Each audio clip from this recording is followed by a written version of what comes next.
All right, true believers. This is actually the 99th epic collection I've read, and I'm very excited to get to this. The Goblin's Last Stand. This is Spider-Man Epic Collection number 7 and comprises Amazing Spider-Man 105 to 123. This has the classic death of Gwen Stacy as pictured on the cover. Most people probably are familiar with the events of the story. I'd actually never read the actual issue before. I've read a lot of retellings of that, but never the actual issue, which is kind of neat. I'm glad I actually got to that. This also features Stan Lee's last work on Spider-Man, which was 105 through 110. Stan Lee stepped aside for all of his writing duties. This is the last comic book at Marvel he actually kept going, and that's it. So we've got Gil Kane on art, who's been replacing John Romita for the most part. And, Gil Kane was doing Green Lantern and a bunch of other books at the time, so he's a very storied artist also. I'd say his art's a little less pretty than John Romita. He's like halfway in between Romita and Ditko. You get some of these like very pained expressions that you often get from the Ditko strips. You get some of the interesting, cool sort of motion shots you get from Ditko. But the characters just don't look quite as pretty. And the first story starts out with the Spider Slayer coming back. There's also a side event going on where Harry Osborn is like getting on drugs and having problems, which I was a little surprised they went that far in Marvel Comics in 1972. But Jonah's trying to get the Spider Slayer all screwed up, like this cover right here. And of course, he gets double-crossed and things go further. Lots of protests. They're protesting the Daily Bugle over the course of this. And Gwen Stacy and Mary Jane are great characters, side characters in here. It's a very nice classic romance shot right here if you want to look at just classic sort of panels. Love it. Everything's just super fun in this era. I feel like I'd say Volume 5 or so of the Epic Collection, which is kind of like the late 80s, you felt Stan Lee kind of was starting to recycle some ideas, and of course he's recycling the Spider Slayer here a little bit. But he did a little different with it in this one, to where it feels like the characters are finally starting to progress a little bit again, where they'd been stagnated for a while. And I'm happy about that. We get a little people going after Flash Thompson. Get some nice backstory of war story, Flash Thompson from Vietnam from here. And it's a nice little twist in this issue, which I really like. Look at the colors on this page for the nighttime scenes. Looks really cool. And then Flash Thompson gets sort of rescued. And there's this whole mystic Asian sort of thing that Doctor Strange comes in also. Doctor Strange, of course, Steve Ditko's other creation other than Spider-Man. And Gwen starts to really worry about Peter here. And there's this little thread where it looks like Flash Thompson and Gwen are maybe going to start a sort of triangle where it's going to cause problems for Peter. But Gwen is faithful to Peter. And Flash, kind of is not successful in going after Gwen. Now, the last issue Stan Lee does is a brand new character. He has the Gibbon, who's this new character, who's this like old circus act guy who puts on a Gibbon suit. It's very bizarre. And he, wants to kind of be a hero, and Spider-Man kind of blows him off. And so he gets really mad because he's really upset when people laugh at him. And then he decides to go after Spider-Man. Eventually, Kraven the Hunter comes in the next issue, and this is Gary Conway's first issue on Spider-Man.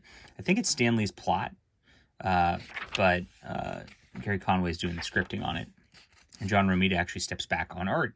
You can see, like, John Romita's just got a little smoother, more refined look to his characters than Gil Kane does. You could also see like the later John Romita Jr. gets a very boxy look to his characters, and you see that kind of starting here in Romita Sr.'s work. But it concludes the Gibbon issue. Very fun. Even though the art changes and Gary Conway starts scripting, you can tell the difference in the scripting. I'd say Conway gets a little wordier than Stan Lee at this point in Lee's career. But it flows better than I'd say like most of Roy Thomas's stuff does, even from the get-go. So and it gets better as Gary Conway gets more issues into this. So here we are. This is where Spidey just goes, you know what, I'm done with this. I'm done with helping people. And that's what the cop-out is. And he gets attacked by Dr. Octopus, who comes back here. And who's escaped. We get a bunch of Dr. Octopus in this series, which is always fun. And we get the introduction of a character in the background here called Hammerhead. Now, a weird part of this is Aunt May is actually, like, living with Dr. Octopus. Spider-Man thinks she's kidnapped and is missing her, trying to find her at this point.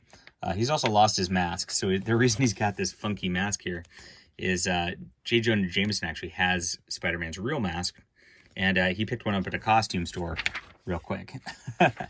So it's pretty fun. And then we get some nice Hammerhead war here. Hammerhead becomes a character that, you know, plays a big part in Spider-Man and Daredevil later on, and all the gang war stuff, which I really have a lot of fun with. And this is one of Conway's first early creations as a villain. Get some more Gwen Stacy and Flash drama. And then Spider-Man busts into the Octavius compound, and look, Aunt May's upset because she's actually hitting Spider-Man over the head and, you know, thinks he's an intruder. Now, this is a special issue for me, this 115. Back when I was a kid, my aunt subscribed me to Amazing Spider-Man, and I got that for a long time. I went into a comic shop, and they had a copy of this, which was like, you know, I was in late 300s, early 400s. This is a personal story, I guess. And so, as a kid, I saw this in the comic shop, and it was like, I think it was only like $15 or something like that. And I was like, I can buy an issue from 115 back in like the old days of Spider-Man for $15. Sweet. So I picked it up, and I had this issue, and it was like my prized possession because I, you know, at like 13 years old, I had an old issue of Spider-Man, not just the new stuff, and I was so proud of that, so happy. I must have read this issue a zillion times. We get John Romita and Gary Conway here, and we get Hammerhead fighting Dr. Octopus, and so it's a lot of fun in here. They are trying to have rival gangs. Aunt May has no idea what's going on. Peter is sneaking around the house trying to figure things out. And then, of course, our Daily Bugle people investigate and come with the cops towards the end of this. And Spider-Man beats up Dr. Octopus pretty badly. Aunt May gets upset, points a gun at him, as the cover implies. And they kind of roll off. Now, Aunt May decides to accept just being his housekeeper or whatever it is for a while. And Doc Ock is kind of like into Aunt May. It's kind of odd. And Peter just has to kind of deal with it. It's a win that he got Dr. Octopus in jail, but a loss for his personal life. And that's going to be a theme that continues with Conway's stuff. All right. The Smasher. So we get a new villain. We get this Richard Raleigh guy running for mayor as he comes across here. And fun storyline. Great storyline right here. And Peter suspects something's weird about it, but the girls are super into him and everybody likes him. And he's getting, of course, Raleigh's getting threatened by the gangland and all that. Peter Parker, this is like a 3-issue sort of series here, has to deal with this. And there's this like evil character who's got a mask, of course. And, you know, it's pretty obvious that this is going to be Raleigh from the get-go, but it's a mystery. And he's controlling this giant smasher dude. And he's going to, he's called the Disruptor. That's right. And Jameson's behind Raleigh, and everyone's behind Raleigh, and everybody is loving this character. And then finally, we get the conclusion at the end, where we have Spider-Man defeat them, follow them back to the base, and uncovers who the Disruptor is. It's Raleigh himself. Raleigh kind of dies in the rubble there. And that's that. And then we get another super fun storyline. This is, gosh, I read this all in one night because I could not put it down. This is like just some of the best of Spider-Man. I would say, you know, I loved volumes 1, 2, and 3 a lot. And then this one's up there with those. I don't know which is my favorite. I'd have to kind of think about that. But this was really enjoyable stuff. Spider-Man goes to Canada because there's Aunt May's, got some weird letter from Jean-Pierre Rimbaud. And he goes to try to find this guy in Canada. This lady flirts with Peter for some reason. And the Hulk's in Canada, and so Peter Parker has to go and fight him as Spider-Man. And that's really fun. And we get a double issue of that. Because they like to do these formats where it's like you set something up in one issue and then kind of conclude it in the next. And the Rimbaud guy, who was going to have the mystery for Aunt May and all that, dies, disappears. And that's that. And then we go back home. Cool. And this is the craziness. This is where we get into the Spider-Man lore, which really changes everything forever, in theory. Gil Kane is back on art in this. I think Gil Kane's actually kind of refined himself a little bit through here. You just see the women's faces are starting to get slightly prettier than they were at the beginning. Harry's all messed up, and the Green Goblin used to know who Peter's secret identity is, but he loses his memory conveniently whenever it needs to be done. And now he's kind of going crazy again because he blames Peter for Harry's condition. But Harry's really just having problems because of LSD. Very odd choice for like withdrawals and all that for LSD, which doesn't really cause withdrawals, but you know, this is the 70s. The Green Goblin eventually shows up, and Peter has to deal with him. As we all know, they go up to the famous bridge, and Parker goes crazy, starts smashing him, and Peter catches Gwen Stacy, and kind of snaps her neck when he grabs her by the webbing, and it kills her. And he's really upset, of course. So this really like changes Spider-Man forever, wrecks everything. This panel's so famous. And that's it.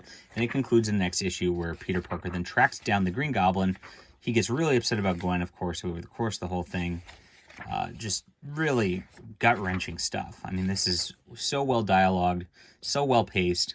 The anger with the Goblin where he goes after him is so real. I mean, you've seen this in the Spider-Man movie with Tobey Maguire where the Goblin kind of kills himself with his glider, and that's exactly what happens here after Peter decides not to kill him, even though he tries for this.